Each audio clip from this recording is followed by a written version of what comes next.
It's late January here in South Florida. It's snowing, all around the rest of the country. We're praying for those windows in between the fronts where it warms up to 80, and hopefully the water temperature gets in the low 70s, which is the happy zone for big tarpon especially. Actually, for all the flats fish. But going back into this backcountry, to me, it's just a staging area before they go off and spawn. I don't think there's a tarpon migration. I think there's hundreds of tarpon migrations, but they all end up meeting in the Florida Keys in the spring to spawn. And along the way, they have their little stopping staging points.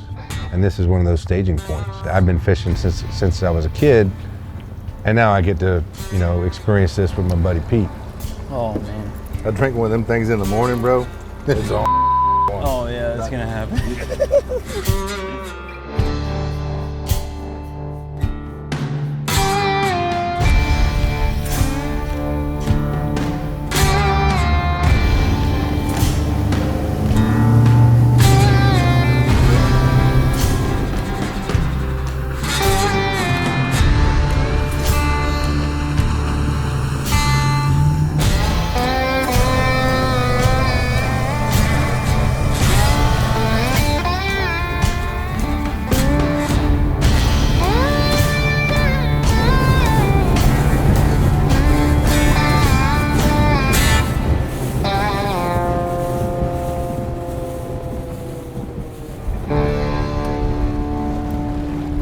Remember when I stuck that fish right here with Leslie? Oh, yeah. Yeah. That was a giant fish, man. Wish I had that to do over. I really couldn't have done anything different. That was a big Yeah, that'd have been one that stayed on 12.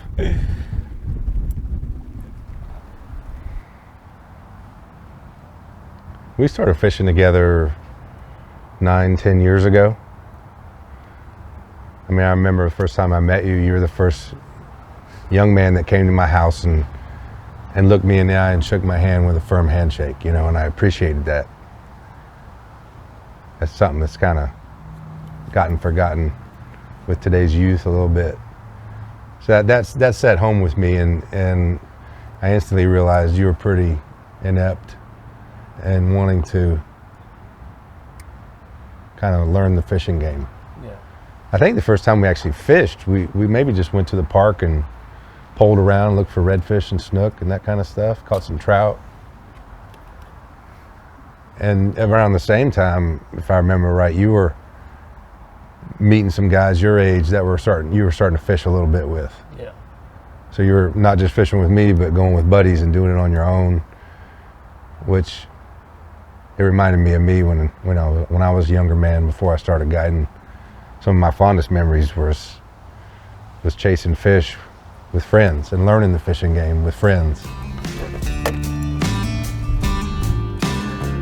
Oof. It's colder in here. I'm back there. That's a little chilly. Does it feel that cold? Yeah. It feels cold. That's why they ain't been catching them.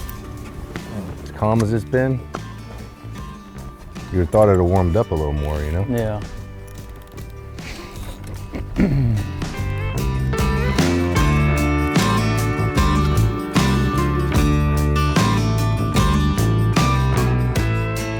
Right here at year 9.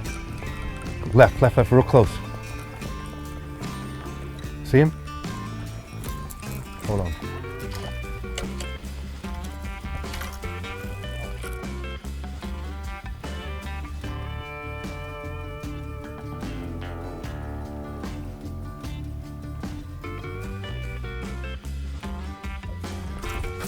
Oh my God.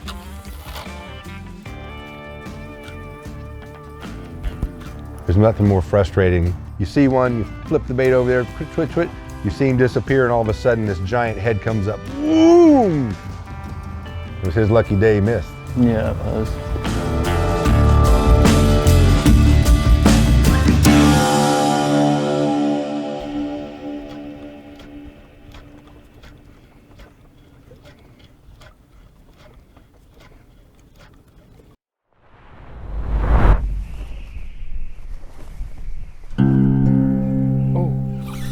There he is. There he was. Oh, I had a bite right here too. Did you really? Yeah, right here. So did I. One of the first things I learned when the GPS era came along, having learned the fishery before it, was, okay, I have this ability now to follow my track throughout the day. Whether I'm running through the backcountry to run a course that I haven't run before, or in a fishing situation where, like this, where we're drifting across this huge expanse of water. And there's not, you know, on the flats where you're fishing super shallow, you have a channel as a landmark, or you have a little island or an oyster bar. This is just a wide expanse of 5 or 6 feet water that's square miles big. You're out in the middle of it. Yeah. But having the electronics leave basically your breadcrumb trail of your drift will do two things. If you get a bite, right when you get the bite, if you hook mark, you can drift through this area. Or, I think even more importantly, you know, you drift once through this big zone and maybe get some bites and you mark them.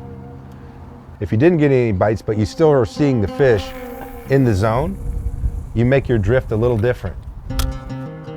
So that you're able to look down and know you're not covering the same exact track that you just covered and didn't get a bite. Maybe I cast at a little different angle than I did the first drift, just to see if it's the retrieve.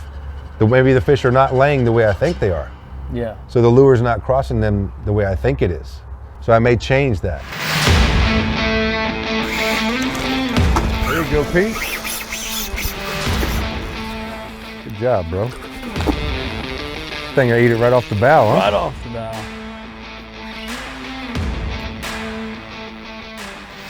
Excellent work.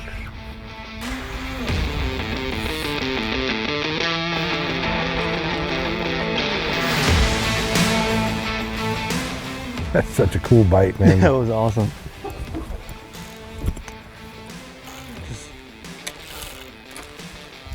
Come on, come out with your fins up, buddy.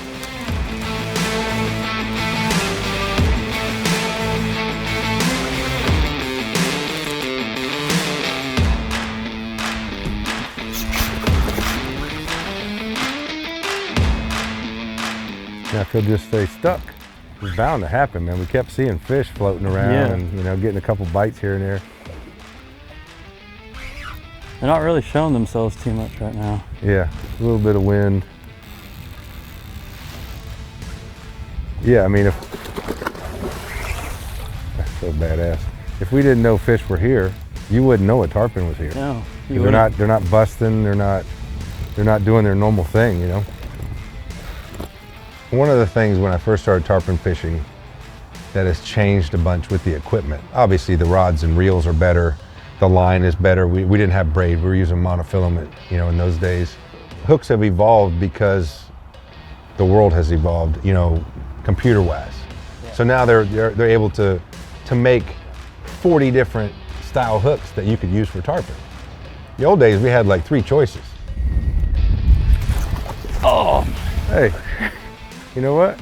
What are you going to do beyond that, you know, other than grab them? nothing else. That was That's awesome. And you were lucky in a fly fishing situation to catch 30% of what you hooked. But that's not the case with lures.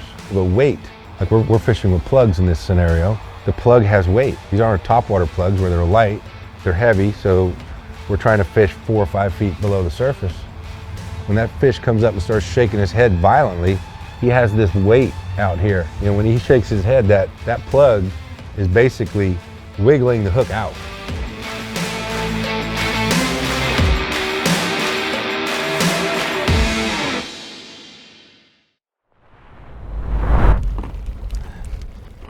You think the water temp down lower would be cooler or warmer? On the Probably bottom. cooler. Cooler? Mm-hmm.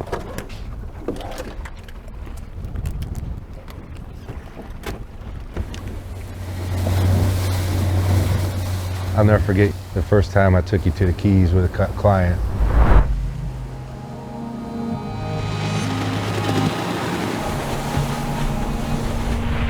tarpon fly fishing, you know, in that clear water, you've never really seen those big migratory fish, these giant herds of buffaloes swimming down the flat, you know. Seeing that first fish eat the fly and jump and clear the line on the fly. I don't care how many times you do that, whether it's the first time you've seen it or the 3,000th time you've seen it. The fish is just, that moment's badass, because the fish is badass. Yeah, it is. Start throwing it. Okay.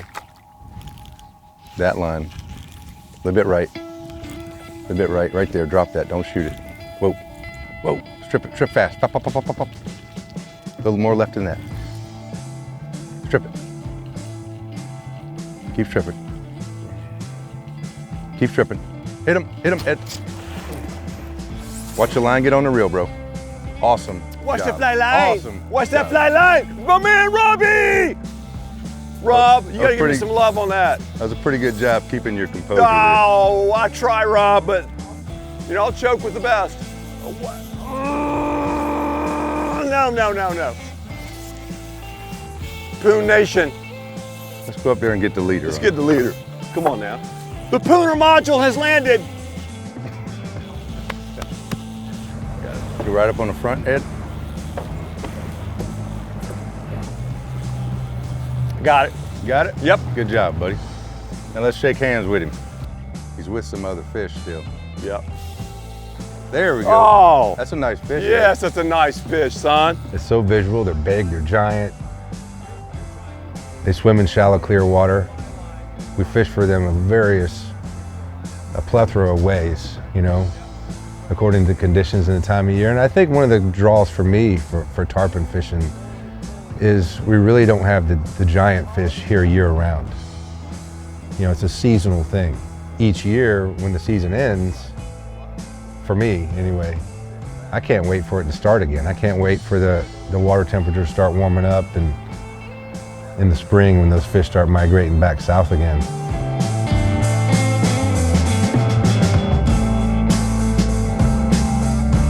Oh yeah. That was perfect. That was perfect the way you gave me a tip. The two most common places these fish are lost are at the beginning when you're clearing. Okay. You know, you get wrapped up on your reel like you did, but Right. you cleared it. Or as we get ready to land this fish Yes. and grab him, that's the point where he's the closest to the boat. All right. It's the least amount of fly line out of your tip. Okay. So it's the least amount of stretch. Huh. Kind of pull right, yeah, that's it. I'm trying to get his head up, right?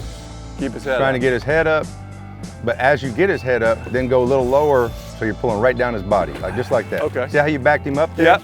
As soon as you change that rod Yes, angle, that's right. That's right. That's right. I would lead my success over a 30-year career to one thing: I've never been satisfied with my knowledge of the game. I'm trying to better myself. I've never been satisfied with what I know about whatever species I'm chasing that day.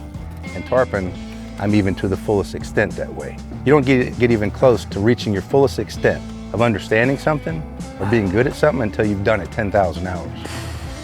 I don't know how many hundreds of thousands of hours I got tarpon fishing, but it's a lot more than 10,000.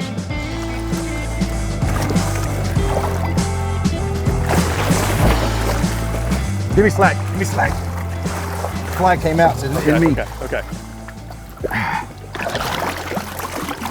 Yes, sir, Voodoo. Watch the line, brother. He ain't gonna win that fight, bro. I know that. Yeah, baby. Yeah. Great fish, Ed. Awesome. Awesome fish. Great coaching. Are you kidding me? It's a heck of a nice fish. It's a heck of a nice one, brah. Nice tarpon. Woo! Yeah, he's starting to swim good now, buddy. Keep going. Here he goes, neutral. Right, Big Daddy. Yeah, Rob. Boom. Boom.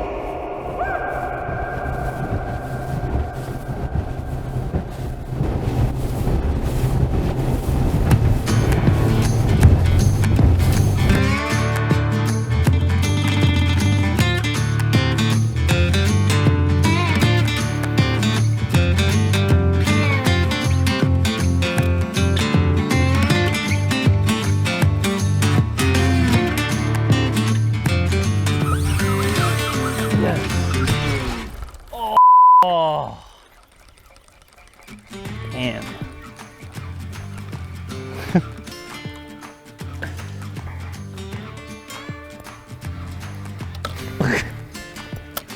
Can't win. The fish hit it twice. Really? Hooked him the third time, yeah.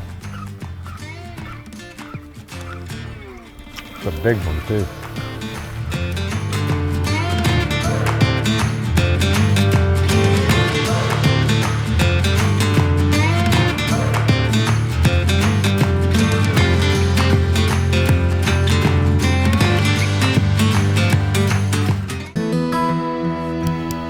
If you haven't already, go to my website, theseahuntertv.com. You can watch past episodes, shop apparel, book a fishing charter with the Seahunter Fishing Group, and watch some behind the scenes.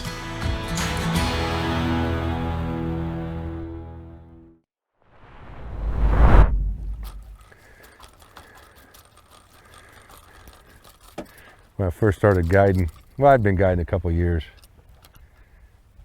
I pull up to Curtis Point. I'm fishing, I got there early as first boat, and fishing there. I got my buoy out, hook a fish. We go off fighting it. It's like 10 o'clock. Come back, and Bill Curtis is sitting on my spot. So I pull in. I figured he was just like waiting until I came back or something, and he's gonna leave. So I pull in, start pulling up my anchor, and he's like 30 feet away. I go, "Thanks, Bill. For holding my spot for me." He goes, "Your spot?" I mean, he loses his shit. "Your spot?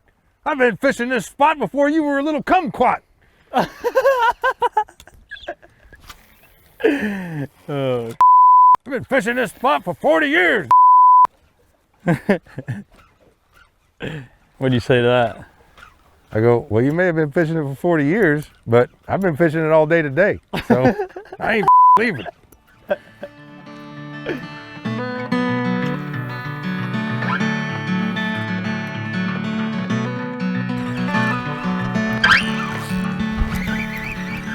Big old catfish. Oh yeah.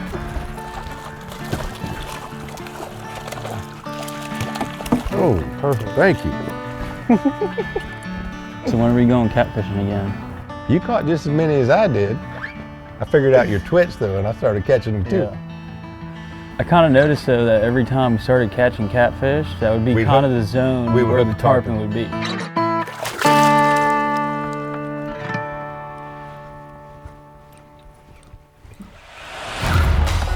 Oh yeah.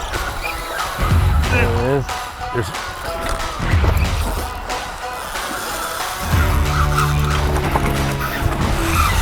That's so awesome. I love these fish, man. How can you not like that? Oh yeah, I don't know, man.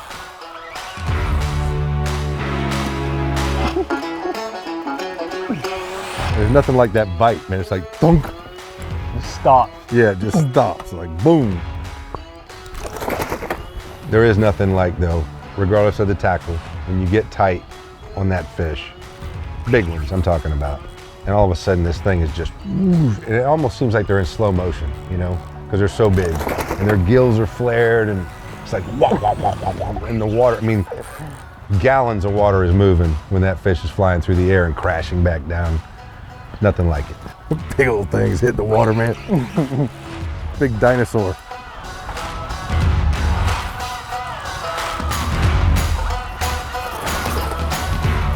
Oh, he threw it. That's tarpon fishing. That's awesome. We got the fun part out of him. That's the best thing that can happen. It is. After that, Yeah, after that. I don't care. Yeah. I mean, that's so badass to see those suckers. Wop, wop, wop, wop, wop, wop. Big slab of meat flying through the air. So freaking cool.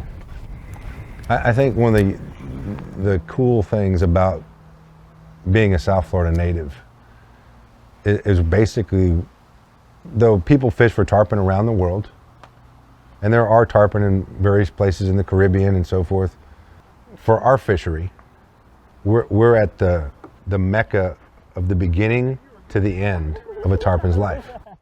You're putting your rod away, bro. By I'm like, we gotta make a few casts. They might be here. the way, they're here. Aren't you glad you cast? I am. I'm glad you did too. Putting that plug out of the mouth's the fun part. Yeah. That's all you. I'll just watch. Doing the tarpon dance around the boat. Right as that one blew out, this one ate. I saw that one. I heard you say something like, oh, look at that one. And then just, And then I see one in the air. It was the good luck jacket. yeah, it was. We stopped and hadn't seen a fish. He gave you a wave goodbye. Chewed through. Chewed through, yeah. Went through the 60. We didn't land one today. We didn't get to shake hands with one, but it was still fun. We still got to jump some. We still got to feel the power. We still got to see a few laid up. We still got to experience the tarpon game on a day when the weather wasn't perfect for tarpon. Yeah, we got the best out of them. I mean, we got everything we wanted. An eat, a hook set, a jump. After that, I mean, How much do I owe you for the day? 10 grand. It wasn't worth that beat.